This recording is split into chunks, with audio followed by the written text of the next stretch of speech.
2 raisons pour lesquelles les gens finissent par être de mauvais parents. Si vous n'êtes pas encore abonné à cette chaîne, vous ratez quelque chose.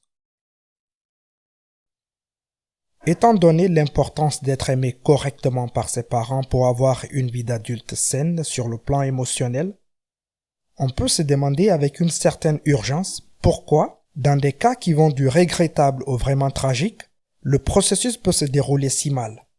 Pourquoi certains parents, qui pourraient être dans d'autres domaines des personnages décents et réfléchis, échouent-ils à ce point dans leur capacité à aimer les petits êtres qu'ils ont mis au monde?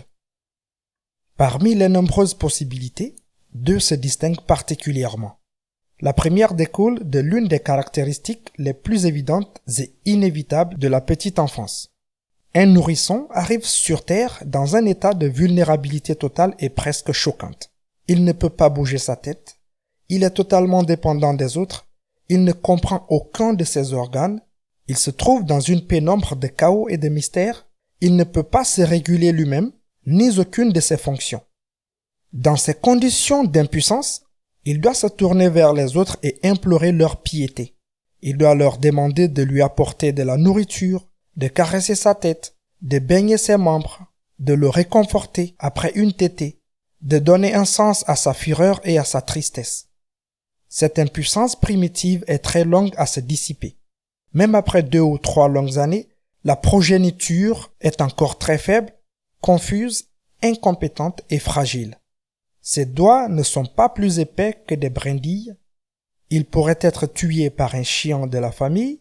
Son esprit est rempli d'une pléthore de notions éblouissantes, bizarres, irréalistes et sentimentales. Il pense que les ours en peluche sont vivants. Il discute avec les plantes. Il attend avec impatience que le Père Noël descende par la cheminée. Il veut faire des cercles en tenant la main d'autres personnes de petite taille et chanter des chansons sur les fées, les mamans et les papas, puis dessiner des fleurs géantes et de gentils papillons avant de s'endormir en suçant son pouce et en soignant son doudou. Pour la plupart des gens, tout cela est extrêmement doux. Mais pour s'occuper d'une petite personne, un adulte est obligé d'entreprendre un type de manœuvre émotionnelle très particulier qui se produit si intuitivement et si rapidement chez la plupart d'entre nous que nous avons tendance à ne même pas nous en apercevoir. Nous devons accéder à nos propres souvenirs, quel que soit l'âge de notre jeune et tendre enfant, afin de pouvoir lui apporter plus précisément les soins et l'attention dont il a besoin. De l'extérieur, on dirait que nous nous mettons inévitablement à genoux pour jouer aux princesses avec un enfant, que nous répondons à son appel pour un bon repas, que nous boutonnons patiemment son gilet pour le protéger du froid et que nous ajustons son petit bonnet en cachemire pour aller faire les courses. Mais pour faire de tels gestes, une partie de nous doit se replonger dans son passé et s'imaginer dans le rôle du petit être dont nous nous occupons, puiser dans nos souvenirs très intimes de nous-mêmes et de notre corps pour compatir à ses peines, partager ses joies, rester à l'écoute de ses maladresses et s'occuper de ses pleurs urgents. Bien que la garde des enfants puisse parfois être pratiquement épuisante, la plupart des adultes n'ont aucun problème à se connecter à la version enfantine de nous-mêmes. Mais cette capacité est loin d'être naturelle ou spontanée. Elle est fonction de la santé et la conséquence d'un certain degré de privilège émotionnel. Cependant, pour les parents les plus défavorisés, la tâche de prendre soin de leurs enfants par le biais de l'identification est, à leur insu, extrêmement difficile. Quelque part en eux, un mur a été construit, épais de plusieurs mètres et recouvert de fils de fer barbelés, entre leur moi d'adulte et leur moi d'enfant. Quelque chose dans leur enfance a été si difficile qu'ils ne veulent pas et ne peuvent pas y retourner de manière imaginative. Peut-être qu'un parent est mort, ou qu'il les a touchés d'une manière qu'il n'aurait pas dû, ou qu'il les a laissés dépourvus et humiliés.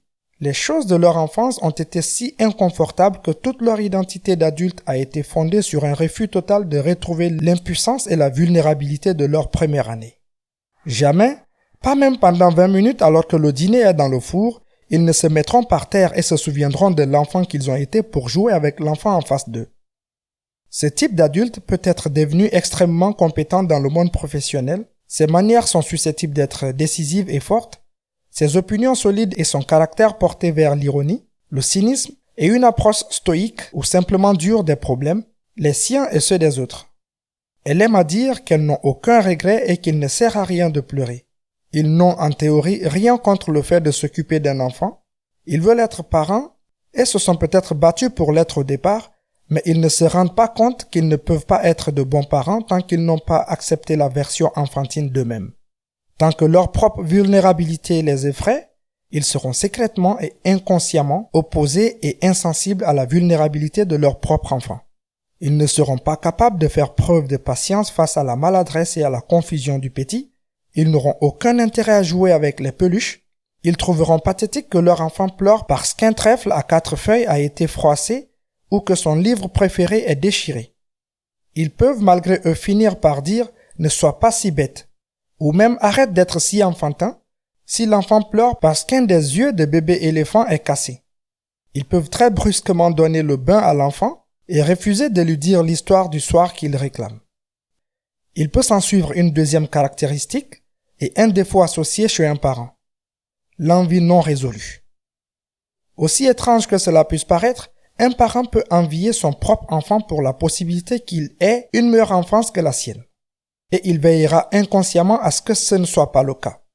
Bien qu'il se consacre ostensiblement aux soins de l'enfant, le parent luttera contre l'envie de lui infliger les mêmes obstacles que ceux auxquels il a été confronté.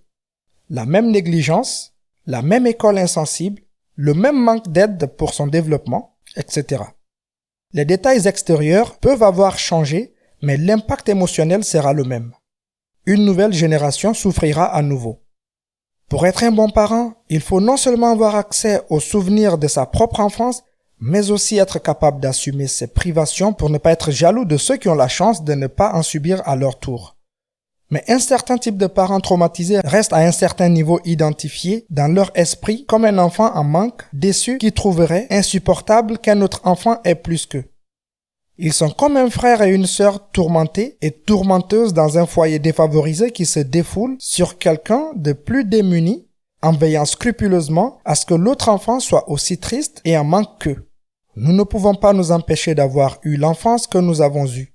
Mais si nous envisageons d'avoir un enfant, nous avons la responsabilité suprême de veiller à ce que nous ayons une relation saine avec notre propre passé. Que nous puissions y puiser des réserves de tendresse et d'empathie, et que nous ne soyons pas jaloux de ceux qui n'ont pas eu à partager leurs souffrances. Nous serons vraiment adultes lorsque nous serons en mesure de donner à notre progéniture l'enfance que nous avons méritée et non celle que nous avons eue. Que la paix et le salut soient sur vous.